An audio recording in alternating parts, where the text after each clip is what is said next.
नमस्कार YouTube family, तुम्हा सर्वांचं स्वागत आहे आपल्या नवीन यूट्यूब चॅनलवरती. मित्रांनो, आपल्या चॅनलला आत्ताच लाईक, शेअर आणि सबस्क्राईब करायला विसरू नका.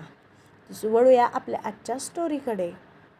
विजय जरी खट्याळ असला, कूल असला तरी तो तेवढाच रागीट होता. तो म्हणाला, ती मुलगी मूर्ख आहे का? तिला कळते का तिने तिच्या या मूर्खपणामुळे 5 लोकांचं आयुष्य टांगणीला लावलं होतं, आणि तेही एका मांजरीसाठी?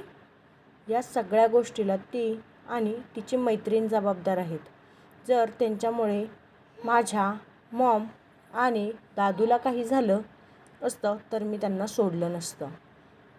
हे ऐकून दीप्तीला खूप राग आला होता. ती नेहमी शांत असायची, सोज्वळ आणि घाबरणारी होती, पण तिच्या मैत्रिणीला यात ओढल्यामुळे ती खूप चिडली होती. कोणताही विचार न करता विजयसमोर येऊन उभी राहिली आणि म्हणाली, हो, बरोबर बोलताय तुम्ही. तुमच्यासारख्या हवेतल्या माणसांना जमिनीची किंमत काय कळणार? त्यासाठी आधी माणूस असावं लागतं.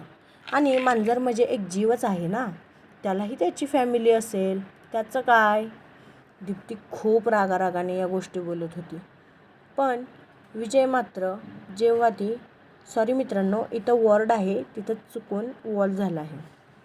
जेव्हा ती वॉर्डमधून बाहेर आली होती तेव्हापासून फक्त तिच्याकडेच एकटक पाहत होता, जणू तो तिच्यात हरवून गेला होता.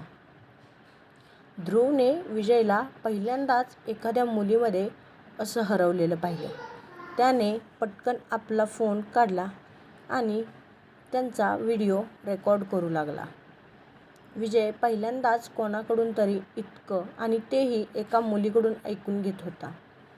कारण आजपर्यंत त्याने राजवीर सोडलं तर ही संधी इतर कोणालाही दिली नव्हती. ती बोलत असताना दीप्तीचे कुरळे केस तिच्या तोंडावर येत होते. विजय तिच्या चेहऱ्यावरचे हावभाव, तिचे घारे डोळे आणि तिच्या ओठांची होणारी हालचाल यात मात्र हरवून गेला होता. कारण पहिल्यांदाच कोणीतरी त्याला शब्दांनी हरवलं होतं, आणि पहिल्यांदाच कुणावर तरी तो पहिल्या नजरेतच हरवला होता. दीप्ती शांत झाली. तिने आजूबाजूला नजर फिरवली. तिथे बॉडीगार्ड्स उभे होते. ते खूपच रागात तिच्याकडे बघत होते. बॉडीगार्ड चांगलेच हट्टेकट्टे होते, त्यामुळे दीप्ती त्यांना पाहून घाबरली. तिने तिचे डोळे घट्ट मिटले आणि इतक्यात कोणीतरी आवाज दिला, बाजूला व्हा. तो आवाज ऐकून सगळे त्या दिशेने पाहू लागले. दीप्तीने तो आवाज ओळखला आणि तिचे डोळे उघडले. ICUमधून एक मुलगी बाहेर आली. तिचे केस कमरेपर्यंत आणि हलके कुरळे होते. काळे मोठे डोळे, सुंदर वर्ण, गोरा रंग, सडपातळ बांधा, आणि तिच्या हातावर आणि डोक्यावर बँडेज होते. तिच्या हातात सुई होती आणि रागाने भरलेले डोळे. ही मुलगी दुसरी कोणीही नसून खुशी होती. विजय, ध्रुव इतकेच नाही तर सगळे बॉडीगार्ड्स देखील तिच्याकडे एकटक पाहत होते. खुशी खूप अशक्त होती, पण तिने दीप्तीचा रागीट आवाज ऐकला होता. लवकरच अपलोड करण्याचा प्रयत्न करेन. ती नीट चालूही शकत नव्हती. तिला खूप त्रास होत होता, पण दीप्तीच्या आवाजावरून काहीतरी अडचण असल्याचे तिला जाणवले होते. ती बाहेर येताच दीप्तीने तिला मिठी मारली आणि ती रडू लागली. थोड्या वेळाने ती म्हणाली, हे सगळं माझ्यामुळं झालं आहे. थोड्या वेळाने दीप्ती शांत झाली. तिला जाणवलं की खुशीला त्रास होत आहे, त्यामुळे तिने तिला सोडलं आणि शेजारील एका खुर्चीवर बसवलं. तिथे शेजारी असणाऱ्या सर्वांनाच तिचा त्रास जाणवत होता. दीप्तीने खुशीला विचारलं की आता तिला कसं वाटत आहे. त्यावर ती म्हणाली, आता मी ठीक आहे. इतकेच उत्तर खुशीने दिले. दीप्ती तिला म्हणाली, चल मी तुला तुझ्या वॉर्डमध्ये सोडते आणि तिला उठवू लागली. पण खुशीने तिला खाली बसवलं व हलकेच तिच्या कपाळावर टपली मारली आणि म्हणाली, तू वेडी आहेस का? गाडी तुझ्या बाजूनं येत आहे हे तुला कळलं नाही का? जर तुला काय झालं असतं तर मी काका आणि काकूंना काय उत्तर देणार होते? तुला कळतंय का? तू काय मूर्खपणा करणार होतेस? खुशी खूप रागात होती. दीप्ती तिला वारंवार सॉरी म्हणत होती. थोड्या वेळाने खुशीचा राग शांत झाला. त्यानंतर तिने दीप्तीला थोड्या वेळापूर्वी झालेल्या आवाजाबद्दल विचारले. दीप्तीने विजयचं बोलणं तिला सांगितलं. त्यावर खुशी हलकेच हसली आणि विजयसमोर येऊन उभी राहिली. पण तिची नजर आजूबाजूला होती. जणू ती कोणाला तरी शोधत होती. पण ज्या व्यक्तीला ती शोधत होती तो तिथे नव्हता.